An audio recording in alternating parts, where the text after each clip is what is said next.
Google Pixel 8a Review.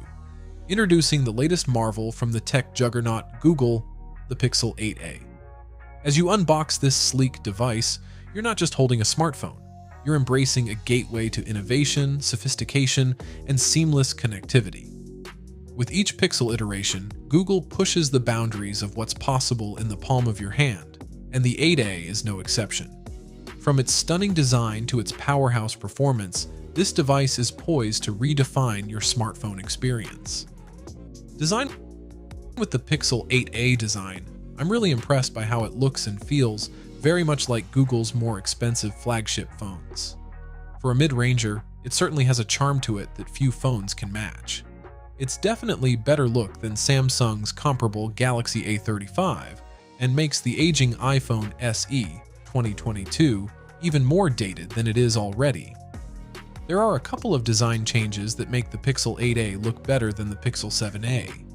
First of all, the corners have been rounded to make it more in line with the design of the Pixel 8 and 8 Pro's design language. Secondly, it also feels much better to hold because of the matte back and polished aluminum frame it's sporting this time. It doesn't feel slippery like the glossy finish of the Pixel 7a, while the matte finish makes it much more smudge resistant. I love how the Pixel 8a always looks clean each and every time I take it out of my pocket or after using it for a period of time. Beyond these two changes, pretty much everything else about the Pixel 8a is identical, including the horizontal bar on the back of the phone that contains its cameras, USB-C port, power, and volume controls. I was hoping for Google to trim the bezels around the display a bit more. There's still a wider bezel on the bottom edge of the display. Google's sustainable pledge continues with the Pixel 8a's construction because it uses more recycled aluminum, glass, and plastic, while still offering an IP67 rating for water and dust resistance. This is all fantastic stuff, especially when the Pixel 8a feels incredibly well built. If my Pixel 8 Pro long-term review is any indication, I suspect the Pixel 7a to hold up just as well. Display. Google's not the first nor the last phone maker to claim extreme brightness with its displays, and while some claims may seem a bit outrageous, I'm happy to report that the Pixel 8a at least delivers a brighter screen compared to the Pixel 7a. With its 6.1-inch OLED with a resolution of 2400 x 1800 pixels, it adopts the same display technology found with the Pixel 8, an Actua display that Google claims can reach a peak brightness of 2000 nits. Tom's Guide's lab testing reveals a peak brightness output 1378 nits and 1350 nits with HDR content. The latter very much comes close to Google's own claim of 1400 nits. Even though the Pixel 8a display's peak output is still nowhere close to the 2000 nit rating Google mentions, it's still much brighter than the Pixel 7a's meager 931 nits of brightness. I watched a bunch of 4K HDR videos outside on a sunny day and could still make them out. Cameras. There are plenty of flagship caliber phones in our best camera phones guide, but only one of them costs less than $500, the Pixel 7a. That phone earns the title of best camera phone value, so it's not all that out of the question for the Pixel 8a to continue the trend. On paper, the Pixel 8a is rocking a dual camera arrangement that consists of a 64mm main camera paired with a 13mm ultra-wide, along with a 13mm selfie camera on the front. These rear cameras are no different from before, but technically the front camera has a wider 96.5-degree field of view versus the Pixel 7a's 95-degree FOV to better fit more people into the frame for group shots. Now comes the important question: how much better is its camera performance? Let me say that for its price, the Pixel 8a takes top-notch photos, much better than anything else I've tested so far this year. However, after comparing photos from its main camera against the Pixel 7a, there doesn't appear to be any major improvements. Both of the photos above of the piercing red color of the church door have similar qualities, like how they capture the ornate details in the archways and the fine printed words on the nearby sign on the right side. Performance.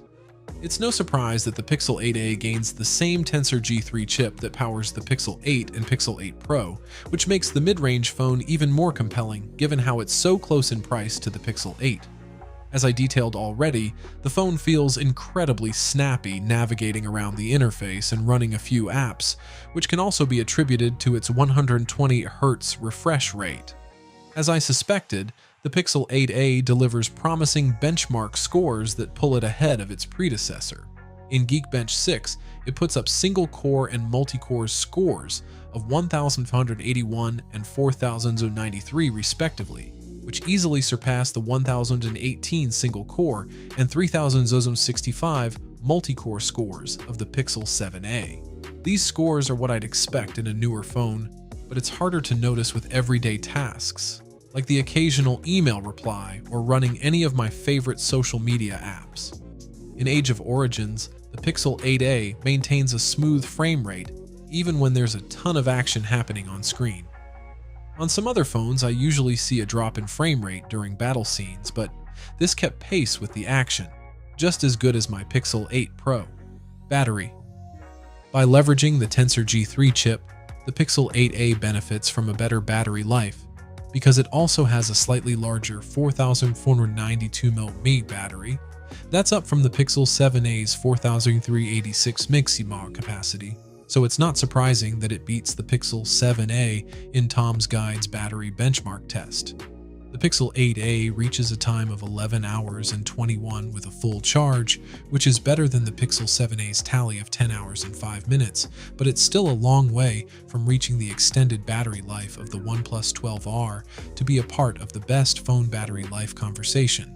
Still, I'm able to confidently get a full days of normal use from a full charge.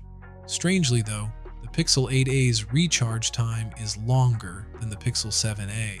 Since it doesn't come with a charger in a box, I used a spare 30W charger to recharge it. AI and software. Every new phone is always trying to outdo the previous phone when it comes to the hardware, but Google's placing a lot more attention on the software with the Pixel 8a in hopes that it's enough to make it a worthier upgrade. Well, I'm happy to report that the Pixel 8a, much like the Pixel 8 and Pixel 8 Pro before it, dives into the world of artificial intelligence to power its new experiences. All should know that some AI features first introduced on the Pixel 8 are trickled down to the Pixel 8a, but not all of them. That's important because the more premium Pixels, the 8 and 8 Pro, still have their own set of exclusive AI features that justify their higher costs. For example, Video Boost remains exclusive to the Pixel 8 Pro for enhancing videos captured in low light. So guys, let me know your thoughts in the comment section below. For more interesting content, give this video a thumbs up and don't forget to subscribe to the channel for more awesome content. Have a nice day, and I will see you in the next video.